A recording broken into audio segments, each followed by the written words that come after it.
All right. Hello, guys. This is Grandmaster Eugene Perelshteyn, and let's get started. And the theme of today is Vishy still got it. Vishwanathan Anand, who is in his chess retirement age, is still rocking the world in the world team competition. And we're going to look at some games today. Let me put in the training mode. And again, let me know if you can see and hear me in the chat. We'll be asking some questions. Hello. Okay, can you guys hear me okay and see me okay? Yes, perfect. Yeah, so as you guys probably aware, there was a big team competition, FIDE World Rapid and Blitz. And we're going to take a look at some of the games, specifically from none other than the veteran of the event, Vishy Anand, who is still unbelievably strong. And we're going to start with the game against Arjun Erigaisi. So we're going to look at it from the Black's perspective, okay, and see how one of the best players in the world, Erigaisi is a monster, did not respect Vishy Anand quite enough, and we'll see what happened in this game. All right, so hopefully you guys are ready. Let's get going.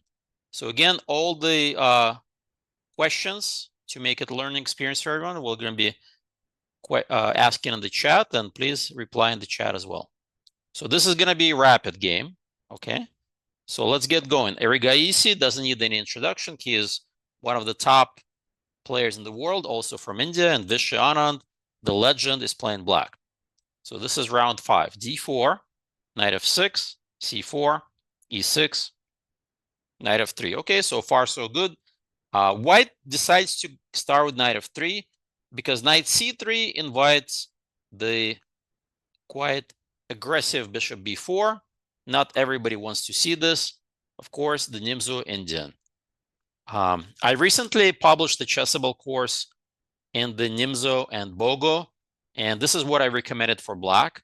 This pin, this is the Nimzo Indian. And against knight f3, I actually recommended the bishop b4 check. This is a little bit less popular than d5. This is called the Bogo Indian. Very interesting opening indeed. All right, hello, guys. All right, let's get going. So knight f3 is played by Erigaisi.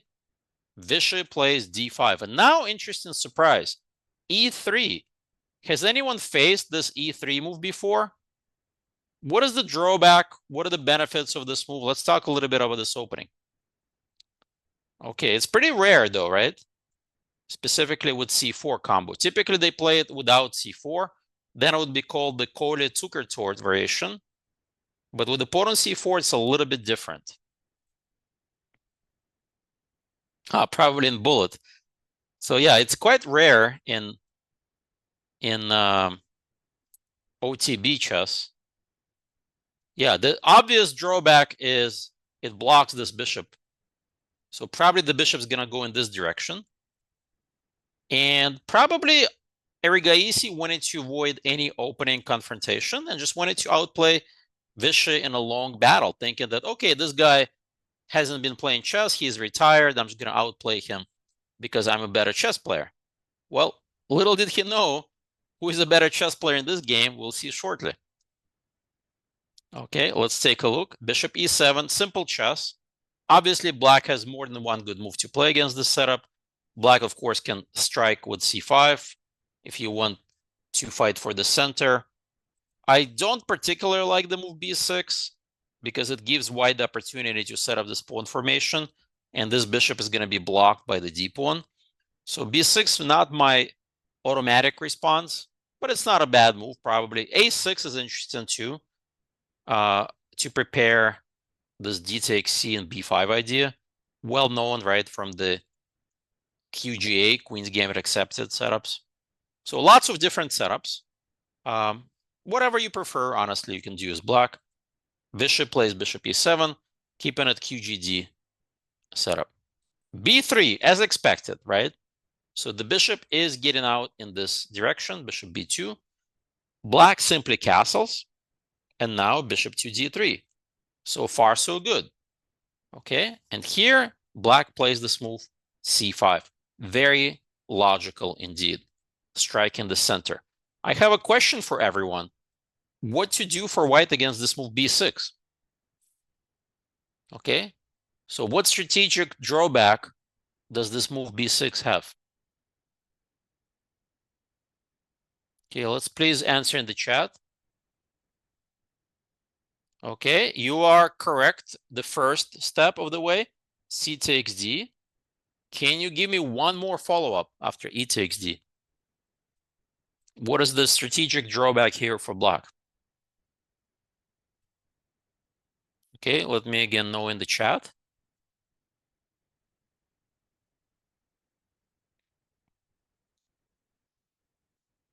Yeah, this is the bishop on b7 is blocked. We already know, but how does basically white play here? It's white's turn.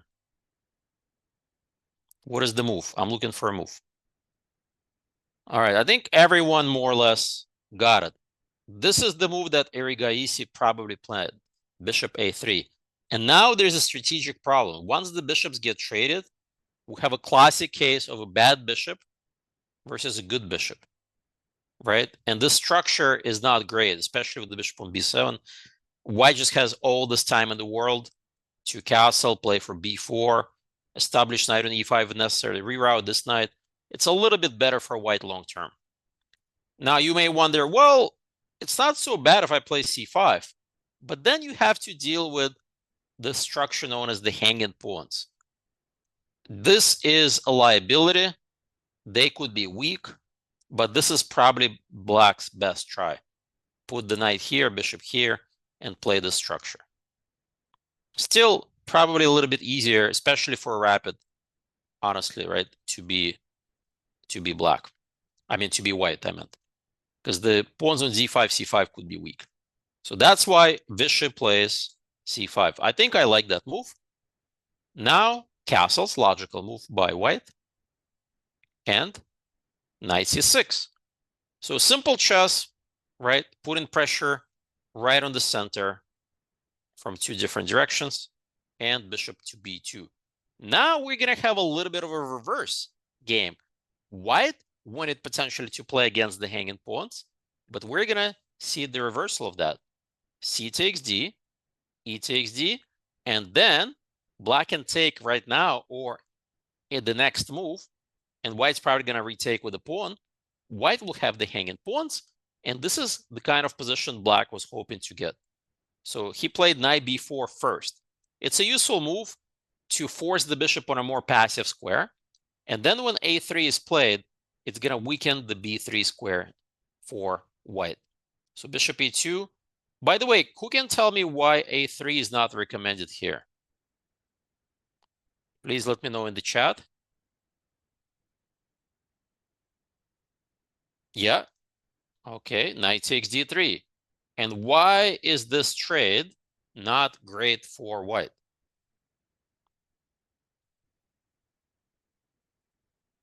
What just happened here?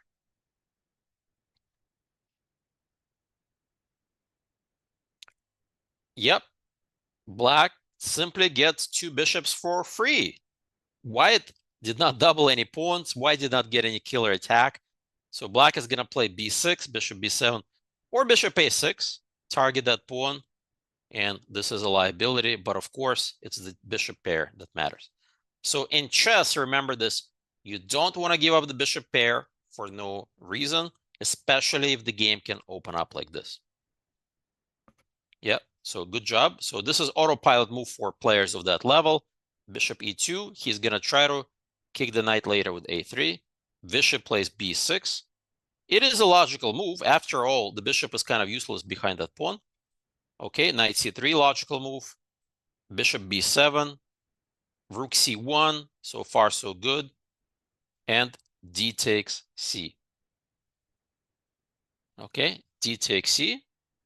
And b takes c. Here we go, guys. Classic hanging pawns. So first question for everyone is try to come up with plans for black. What are your ideas for black? And vice versa, what is white trying to achieve?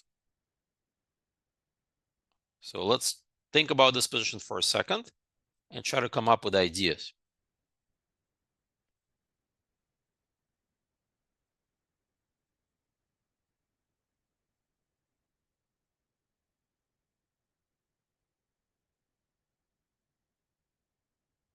Okay, let's see what people are saying. Okay, so rook c8 is the idea and try to put pressure on that pawn, somebody's saying. What else? Make the hanging pawns rather move forward. Yeah, good job, Evan. This is actually one of the classic ideas. If you can force this pawn here, then d5 square gets weak. If you force the pawn there, c5 square gets weak, but of course you can just win the pawn. So the pawns, by moving one of them forward, you can really target them quite well. So basically, Black's plan consists of two things. Number one, put your rooks on d8 and c8 to force one of them to go forward, attack the pawns. And number two, keep trading pieces. Why is it important for Black to keep trade pieces? But be careful, bishop takes f3, bishop f3, rook c8. You just gave up the bishop pair, right? So I wouldn't look at bishop takes f3 as my candidate. Isolated pawns, weak pawns, pawns become more weak. Yes, so, right. The key concept here is, remember, just like IQP, right? White's hope is to attack this king. This is White's hope. They want to keep as many pieces on the board. They want to keep the queens on the board. They may want to sack the pawn with d5 to open the bishop. They may want to play knight e5. They want to attack the king. Black, vice versa, wants to simplify and target those pawns, right? So the battle plans are set. Let's keep going. Rook c8. Knowing what we already know, White plays knight e5. Makes sense. What is White trying to get? Counterplay. Okay, so knight e5 is played. So now you are Vishy Anand, a former world chess champion. You know exactly what you need to do, right? What move would you consider here for Black?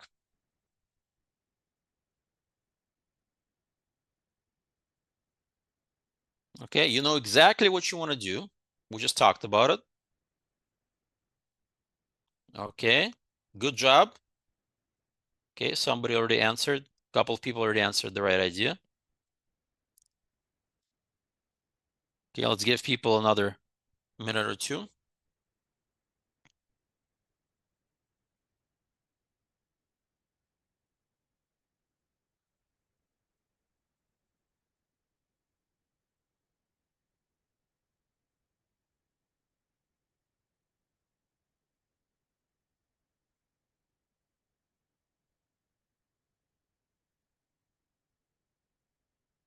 Good job, everyone.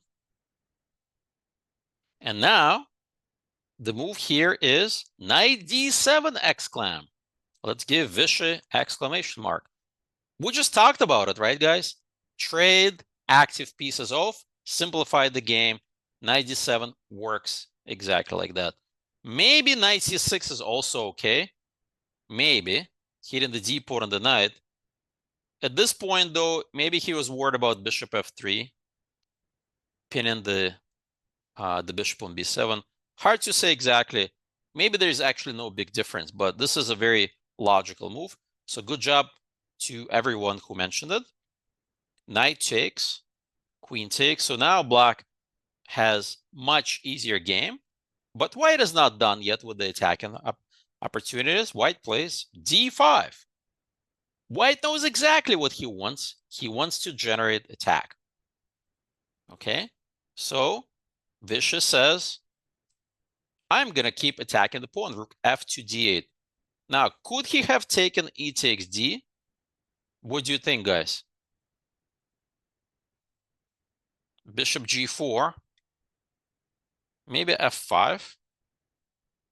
At least it doesn't look horrible at the moment. Right? This doesn't look that bad. Maybe a3 intermezzo, yes, is what he was worried about.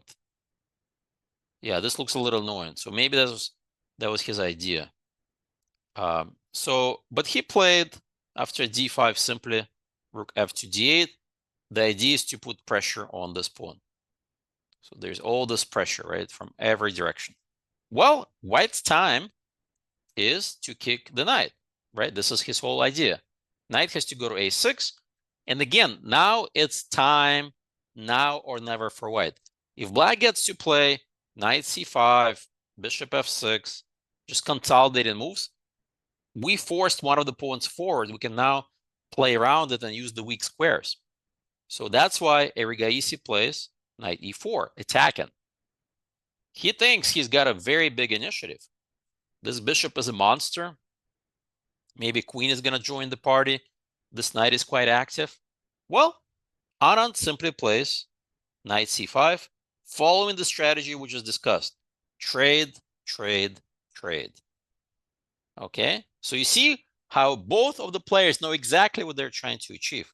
White says, well, I'm going to try to checkmate you. Of course, black was ready for this. Plays f6, slows him down.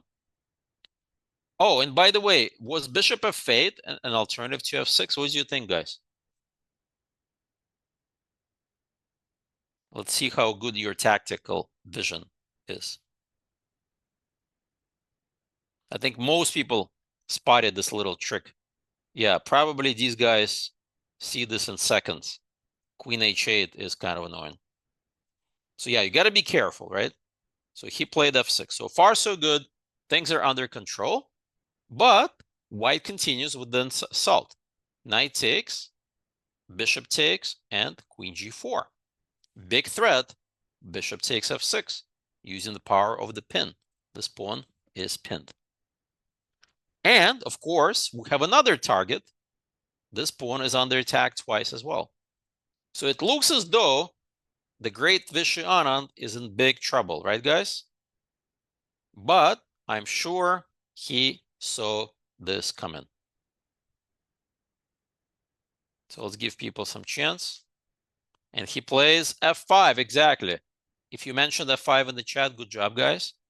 Everything is under control, but pawn takes e6. We cannot take back because we're going to get mated on g7. Uh-oh. Did the great Vishy Anand blunder this pawn move? Nope. Still things are under control. Queen e7, right, guys? Well, queen takes f5. Wow, white's up 2 pawns. This looks like game over, right? So now we have a test of calculation. Who has calculated deeper? The great Vishy Anand or Erigaisi? It seems as though, unless black has some idea, white is crushing. Okay, you guys are ahead of me. Good job. Rook d2, forking the 2 bishops. Good job, everyone, for spotting this idea. But Erigaisi is up to the challenge. Bishop d3, counterattack. If rook takes b2, we get matey. Uh-oh, now it seems like, again, Vishy Anand is losing. What are we doing? All right, let's give people a chance to solve this one. Black to move.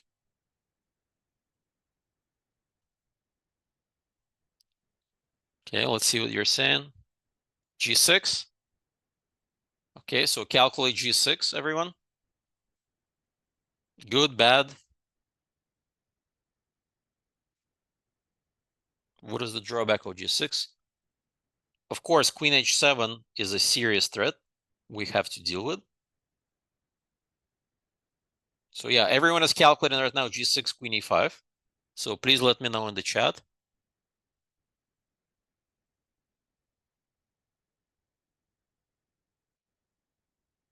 Okay, some people already see the main idea. Good job, everyone. And this is what happened in the game. And here, Erigaisi thinks, oh, Grandpa Vishy is losing now, right? He's old. His tactics are not as sharp. He's going to get mated the next move, right? He's thinking it's GG. But there comes a shocker. Everyone already spotted this idea. Bam! Out of nowhere, the exchange is sacrificed. Queen takes. Now we're down 2 pawns. for those who are counting, and an exchange. But out of out of thin air, who is playing for a win? Queen G5. What a move. These are the monster bishops, and Anand has won many types of games like this with those monster bishops. Mate on G2 is virtually unstoppable. Yes, Vishy is playing for a win now. All right, White is going to put up a fight. G3. What's next? Important moment now. How do we continue? We need to generate counterplay. Yeah, the next move is quite simple, by the way.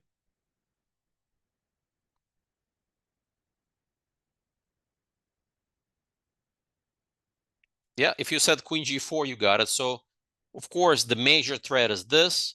Queen H3, lots of different ideas. Queen F6, though. That was the move that White was hoping for. Queen guards F3 square and attacks F7 square. So what to do now? There's a draw. Queen F7, right? Queen F7, Queen F6 draw. Do you take the draw or no? And the answer is no draw, Rook F8. Good job, everyone. Okay, let's keep going. Queen is under attack. E7, though. Did you see this little trick? Did you guys see this little trick? Yes? What to do? Are we worried about this? We're not, right? We simply take. They get a brand new queen, but who cares? We just block with Rook F8. So the attack still continues. Queen E2. What to do now, guys? If Queen H3, the idea is Bishop E4.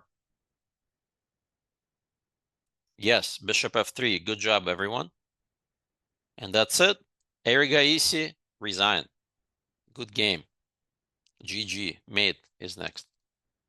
So what happened here? It seems to me that White got out-calculated, right? In this position, Queen G4 seems like it's winning. And Erigaisi is a great attacking player. But F5, Queen E7, Rook D2, takes on B2, and all of a sudden Black is now winning. Arjun got cooked. That's right. You don't underestimate the grandpa. So see, Vishy is a monster even at this age. All right, let's keep going. I want to show you a couple of more games from the same tournament. Okay, this time he's playing Abdusadurov, who is another young monster player, you know, top 10 player in the world type of player, very young. But Vishy, who is probably at least twice as old, if not more, than Abdusadurov, maybe 3 times as much, is gonna put up a fight here. C4, E5. So now we have the English opening. Knight C3, Knight F6, Knight F3, Knight C6, E4. This is kind of Magnus Carlsen's specialty, the combination of E4, C4 against E5. Has anyone seen or analyzed these structures? Yeah, in 2018, right? Looks like Maratse, but it's not Maratse. Maratse would be if the pawn goes here, pawn takes, knight takes. That's a Maratse. With the pawn on D2, not yet. So, but you're right that you kind of have to stop this D4 idea. And now we have to do it with bishop B4 or bishop C5. If bishop C5, you have to be a little bit careful about knight takes E5 and D4 concepts. So bishop B4 is what played by Vishy. D3, normal position. White is not going for anything big. He just wants to either play G3, bishop G2, or bishop E2 in castle. He's going for a little bit of this space grab. D6, normal move again. H3 stopping the idea of bishop G4. Why? Because this knight guards this key weak square on d4, castles, and bishop e2. So not a very ambitious opening, but extremely tricky one. If black doesn't know what to do here, right, white could get some kind of a pressure. Okay, let's keep going. Bishop c5. This is the first interesting moment. Why would black put the bishop from here back on c5? Who can tell me that?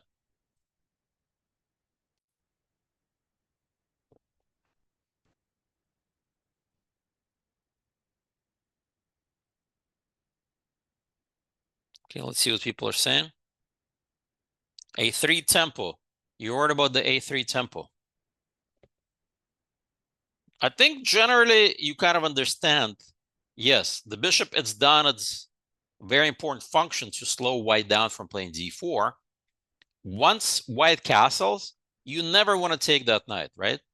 In that case, you don't want this bishop to come to e3 and then to control this diagonal. So this is actually a very clever idea and a well-known one indeed. Also keep in mind, in the closed openings, the value of a tempo is not as important as an open, or semi-open game. Castles, so far so good, and knight d4, immediately get into the outpost. Nothing wrong with moves like a6. You just have to be worried about maybe bishop g5, this pin. So knight d4 deals with that. Outpost again, and then knight takes, bishop takes, and king h1. So what is his idea? Very simple. He wants to play for f4, trying to open up the f file. Okay, so far so good. Vishy plays knight d7. Who can explain to me the idea behind this move? Why is he undeveloping a knight and blocking the bishop in?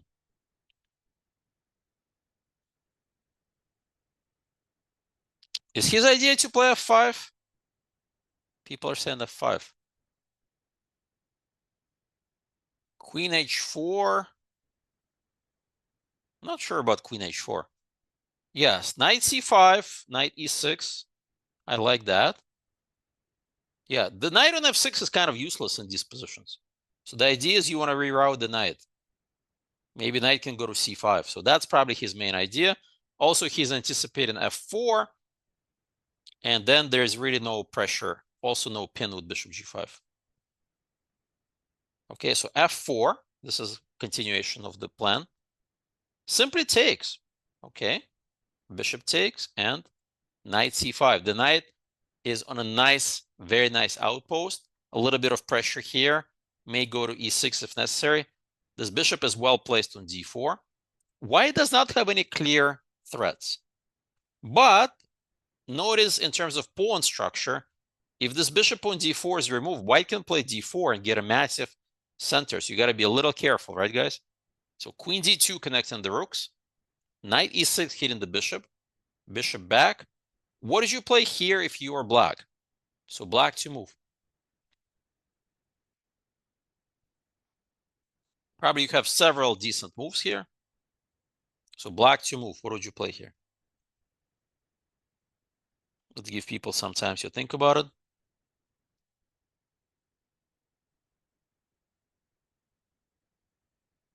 I'm not sure about c5, giving up the d5 square. c6, okay, reasonable move. Queen g5, offering the queen trade, maybe, but then c7 may get weak. Queen h4, not sure what the idea is. All right, let's see what Vishy said. Bishop e5, simple chess. Not too many people mentioned that move, but it's actually quite logical. You are saying, you know what? Your dark squares are really weak. If you do this, then I'm just going to dominate. Look how powerful this is. And look how locked this guy is behind his pawns. So white is not interested in the trade. He plays bishop to g4. Okay, so he wants to trade the bishop for the e6 knight. But more importantly, once the knight is gone, d4 is the main idea. Okay, so Vishy plays knight d4, of course, maintaining the grip. Bishop takes and rook takes. So far, so good. Position is roughly equal. Neither player made any obvious mistakes, right? Normal position. Bishop G1. Very clever move by Abdusadorov. He doesn't want to trade the bishops. He wants to slowly get rid of that knight to make that d pawn movable. A6. Okay, stopping any knight b5, maybe b5 himself in the future. Normal move. Rook d1. Now, who can tell me the point of this move, rook d1? Why would you put the rook on a file where there's a queen, pawn, knight, pawn? Why would you put a rook on a file like that? Okay, let's give people some time to calculate this.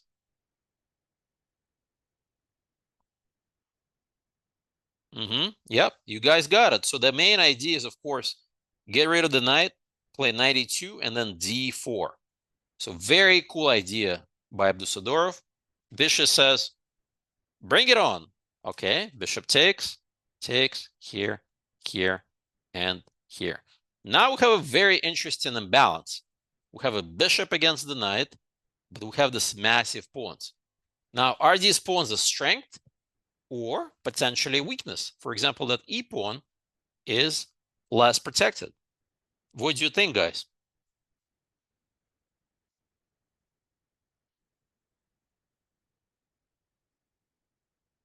Not obvious. This decision to take on d4 and then play knight e2 and d4. He obviously wanted to do it with the rook on d1 to have more firepower.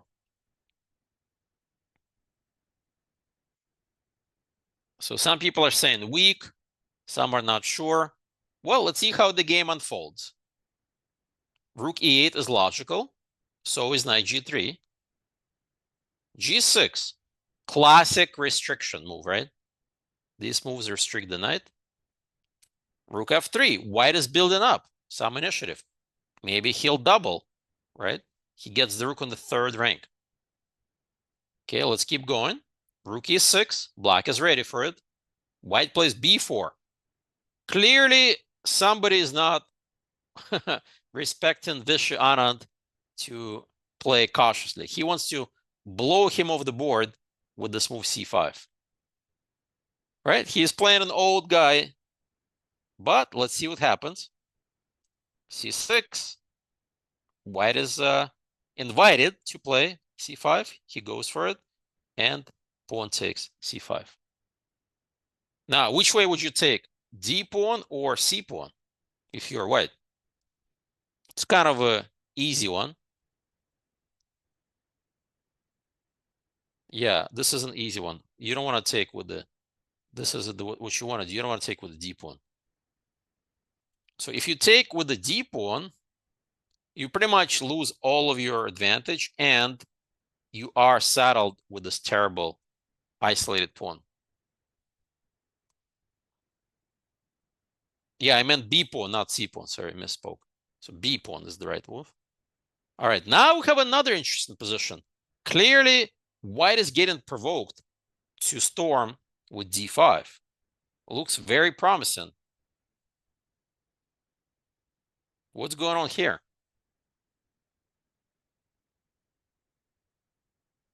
Is this dangerous or not?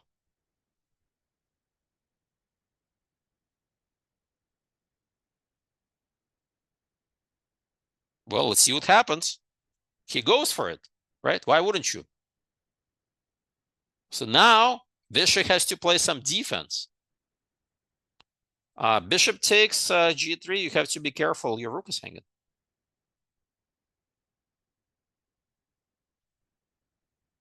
Yes. D is kind of annoying, right? So you got to be careful. So now he simply takes. Of course, pawn takes. These pawns are quite menacing, but Vishy simply drops, or rather goes to e5 and says, oh yeah, please attack me. I'm going to drop the bishop. Queen d4 is played. I guess if he starts with d5 right away, let's think.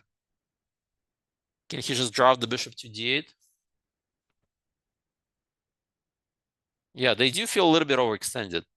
This knight is kind of in no man's land on g3. Can't help these pawns. Queen c6 is the idea. I will probably double. So yeah, this is one of those cases where the pawns do feel overextended. So that's why white plays queen d4. Black obviously prepares for d6 by doubling. And again, it feels as though white could overpress this game. He played d6. Now, bishop d8. Believe it or not, it's actually not that dangerous for black. You see how calm and collected Vishy is under pressure? This knight is being restricted. These pawns are not going anywhere. There's nice pressure on the e-file. Rook b1, though. White found the target, guys. The target is this pawn. Is this dangerous?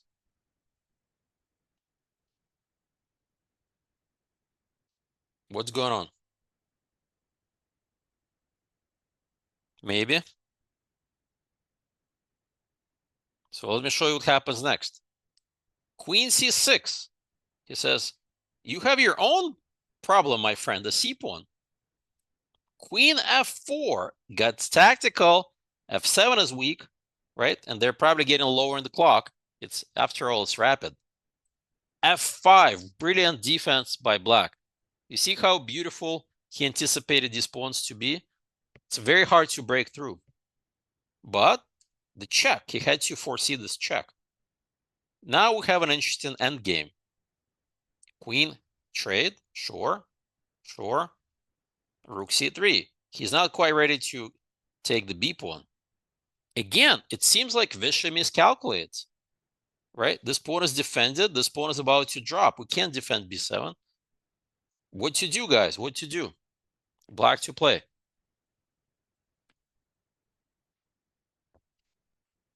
Does black have things under control?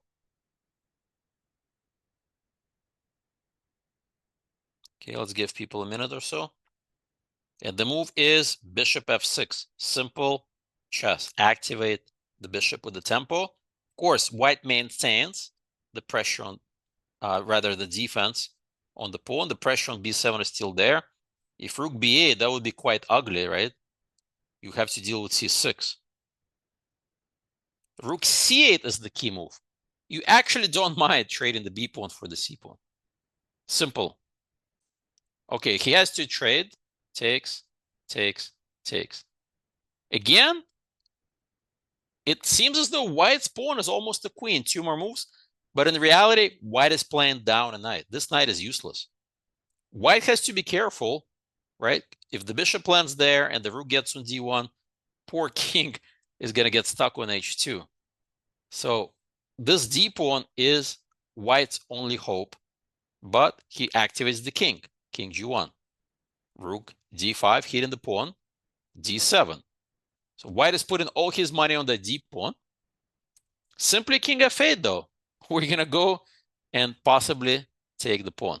If anyone playing for a win right now, it is black. Knight e2, trying to regroup. Bishop e5, stopping. With every move, you restrict, right? How the bishop dominates the knight. King f2. King e7. Queen. At this point, you have to do this. And again, how many of you would agree to draw in this endgame? Looks kind of equal.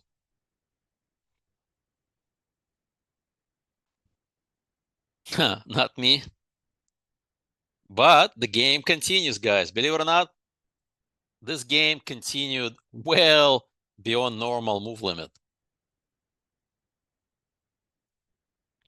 Your coach only allows you to draw only with crayons. That's right.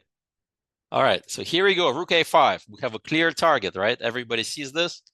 The bishop restricts the knight. This guy can't help. So white's hope is counterplay. Here comes rook h6. Rook takes.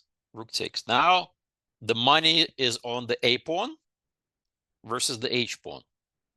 This is the classic imbalance where the bishop dominates the knight. Remember, the bishop always dominates the knight in an open board and with an asymmetrical pawn race. Okay, first he activates the king, g4, f4. things are not so easy. Yes, white gets connected passers, but they're going to be quite slow because there's a bishop, there's a king, the rook, and the a-pawn. So g5. Okay, rook a3. Rook's going to come and pick up the h-pawn. h4. f3, though. That's the idea. Hit the knight. h5. At this point, white's going all in. Now, who can tell me what he was worried about after normal move like knight g3?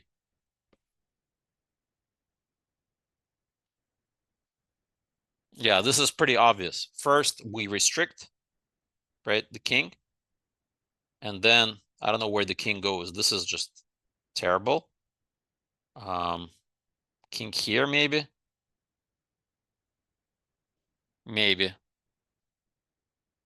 And now I wonder if bishop e3. No, then check. f2 first, right? Where does the king go? Here, then we start checking him. Pick up the knight. Here we pick up the knight. It's game over. So yeah, at this point, I think it's lost, to be honest. So he's putting all his money on this giving up the knight. All right, he takes. Bishop takes. King takes. Now, interesting situation. Is the h-pawn and the g-pawn with the rook enough to draw the game? Well, let's see. a5. Rook a6. Bishop f4. h6. Bishop takes. h7. Well, we got to stop the pawn, guys. So sorry, but a pawn has to go. Takes. Okay, you don't want to take right away because of the check. So you go get bishop f6. And now, not to bore you with details, Vishy tried very hard to win this game. Just to show you how hard he tried. This is move 55. The game went to 112, and somehow white held the draw. Of course, it's theoretical draw, rook and bishop versus rook, but in practice, very, very difficult. So amazing, amazing game. Vishy played incredibly well. Okay, let me show you the next one. Okay, here we go. All right, this is against Jordan van Forest, young Dutch player. Okay, let's take a look at this one. e4, e5. Okay, so Vishy is playing solid. Knight f3, knight c6, bishop b5. Roy Lopez. And now white goes for this trendy move d3. The idea of d3 is you don't want to get bogged down in some theoretical discussions. You stop the open Roy in case of castles, and you just want to get some kind of a battle, right? So he doesn't want to go into opening discussions. But then b5, bishop c5. This is kind of the archangel variation to get the bishop to c5, c3, all theory, and d5. Vishy just plays simple chess, straightforward chess. E takes d, knight takes. Another interesting balance. The activity of black's pieces is countered by white's pressure, right, on this diagonal, maybe pressure on that pawn, and this weak d pawn. Let's keep going. Castles, castles. Knight bd2. The knight may go to e4, and Vishy says, I am not afraid. Wow, look what he's doing. He opened up this knight, exposed to this pin, and guess what? There's not much white can do about it. So this is a very brave decision.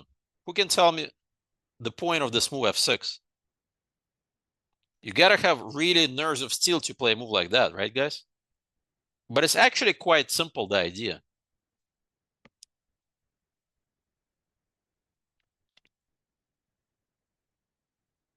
Oh yeah, I know Victor Pupils. Yeah, strong player. Yeah, the idea is restrict the knight, but most importantly, you want to go bishop e6, right? You can't that easily because knight's coming here and then g5. So the reality is you got to take care of the g5 square. King can go to h8 and the bishop can go to e6. So this is kind of a well-known concept. a4, logical move. So the idea is AB. Vishy plays bishop A7. So the idea is you get out of the knight E4 tempo, and if AB, the rook is safe. Knight E4 and king H8. I think black is doing quite well out of the opening. White is not putting that much pressure. Okay, the game continues though. Rook E1, bishop E6, so far so good. H3. H3 is kind of one of those semi-cautious moves. He's not sure what to do. Bishop G8. Look at that.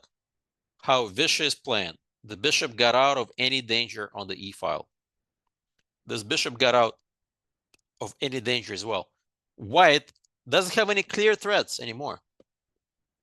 Really nice regrouping. Knight G3. It's B4. What is the idea behind B4 in these positions? Who can tell me? Focus, focus, guys.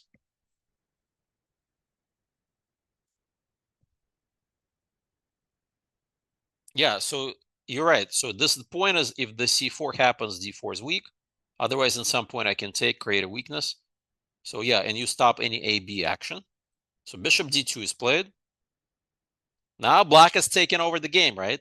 Rook B8. All of a sudden, what happened? Black has more space due to these powerful pieces. AB, pressure here. The bishops are long-range pieces. This guy's putting pressure. This guy's putting pressure. White is definitely defended now. Okay, bishop c4, not a bad move. Now the pawn protects the bishop. There are no tricky tactics. Although you walked into knight a5, bishop a2 now, and c5. Amazing active play by black. He is playing with a lot of energy, right? He's not like playing too cautiously. Just puts all his pawns and pieces on excellent squares. Now we have some kind of a reversed Marzi-Bind, right, with this structure. Okay, knight e4, pawn takes, and wow, c4 out of thin air. Did you see this move coming, guys? You're just sacking a pawn. Who can tell me why he's sacking a pawn like that?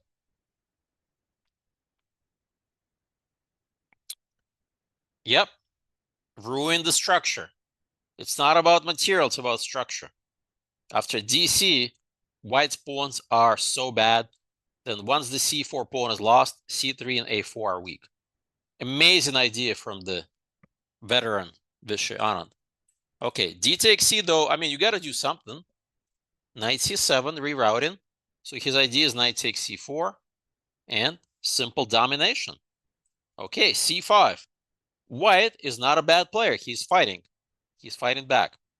Bishop takes, rook takes, and queen d5. Queen now helps out both attacking these guys. c4. White again is trying to fight. Interesting idea. And knight takes c4. Still, white is not fully out of the woodwork. Bishop c3 and rook f to d8. I really love how black is playing this one. Still so much pressure on white in this game. Queen e2 is played, logical move. And knight e6. I think at this point, white is really in some danger zone. This guy is weak on c5. Knight f4 is a huge threat in some lines. Yeah, the bishop is kind of biting on granite. The knight is useless. This guy is not doing much. White is in trouble, guys. Knight d2. He's trying to simplify the game, but knight e3. Did you see that one coming from the former world champ? What a shocker. This is -1 position. I don't know if it's -1. Let me check. It's more like -2, -2.3. -1, you're being generous. Wow, this is totally annihilation. Amazing game, right? By Vishy. Rook b2. Now takes, and bam! Did you see that one coming? Oh my God. King takes, knight f4 resigns. So this is already game over. Well, let's see the finishing touches. All right. So yeah, you can't take. Everybody sees this, of course. elementary fork. And the problem is, like, you don't have much of a move. If you don't move the rook, you're gonna lose it. So, like, I think it's all forced. Once he played knight d2, it's all downhill. But like, if you don't play knight d2, I don't know, maybe a rook c2, right? You got to do something. Maybe rook c2 is a better try. Now you have options for black. Knight f4. I like knight f4. What do you play? Queen f1 or something? Dig in. Maybe it's somehow acceptable. At the moment, at least everything is defended. I don't know if you want to take the c pawn. It's a little bit risky with the queen getting on the c file. Yeah, maybe white is barely holding here. But okay, so bam, he obviously blundered knight e3 and knight g2. Okay, rook to c1. Now, there is more than one way to play here for black. Obviously, you got to get this f4 square. So he plays knight g to f4. Keep things solid. This also looks interesting. But then this knight on g2 is a little bit loose. So he uses the other knight. Yeah, Vishy is back. That is right. Vishy is back. And now, of course, massive threats. Threat is here. Threat is there. Possibly knight d3. Look at how weak white's king is on g1. Okay, so queen. Okay, he knows he's probably losing. At least he's going to take a pawn. He's going to go down fighting. So still some precision is required. Your bishop is weak. The c pawn is coming. But knight takes c5. Look at this cold-blooded calculation. He's like, yep, you can take my bishop.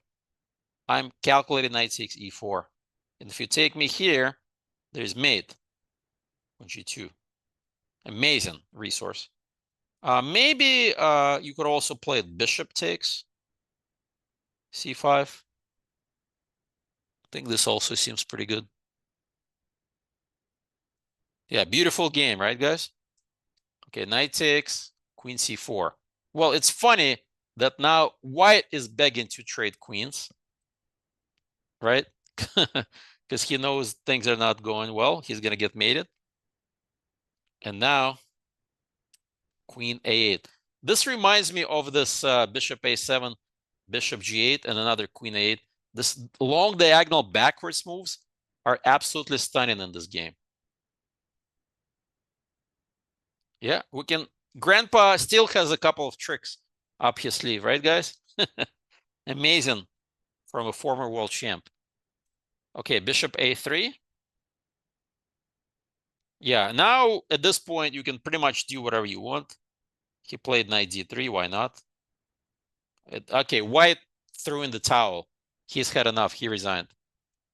You can already see what's happening. Let's say I play, I don't know, rook f1. I mean, you can take this pawn.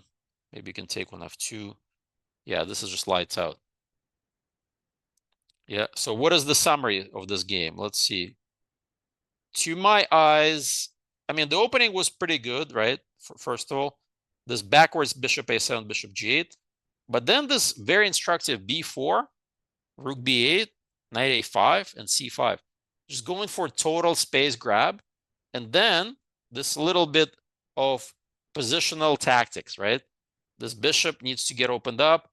He wants to block this guy, ruin the structure. Bam, c4. Very instructive to me. Okay, and then white did fight back with the c5 resource. Still, black was dominating. Knight takes here, rook here. I don't know, maybe he should have just accepted the draw, the trade and try to make a draw. Queen e2, and here we thought maybe this was the better try, but this is lights out. Knight e3. And after this precision to the end, I really love this queen backwards move. Knight g2, of course, and then here, of course, bishop c5, knight c5, and then queen a8. Complete domination here. Complete domination. So yeah, there you go. So Vishy, at his tender age of I don't know how old he is, 60 something, can still rock the world. And he's not 80, no, guys. How old is he? 55? Okay. Well, if 55, not bad. So yeah, you can still play chess like that. I would be amazed. Okay, if you can play chess like that. So to me, this is lots of energy, excellent tactics. In the first game against Ergais, he just outcalculated the monster. In the second game, right, he seems like he was getting pushed around, but all of a sudden White was completely overextended against Abdusadurov, and then Abdusadurov basically went for this end game where he was worse. Somehow he managed to survive down a piece, and now this game, an absolute masterpiece. So you see, guys, you can still learn from the legends. So don't underestimate any former world champion, no matter how old they are. You know, Garry Kasparov, you know, his prime was one of the best players in the world. Vishy Anand, right? As you can see, he's still retired, but occasionally comes out of retirement. Who is another Magnus Carlsen, you can say, former world champ, but he's still #1 in the world with by a mile. So, you know, when somebody becomes a world champion in chess, you know, there's a reason. And this shows you that he still got it. All right. I hope you get to use these ideas in your games. Thank you. And bye, everyone.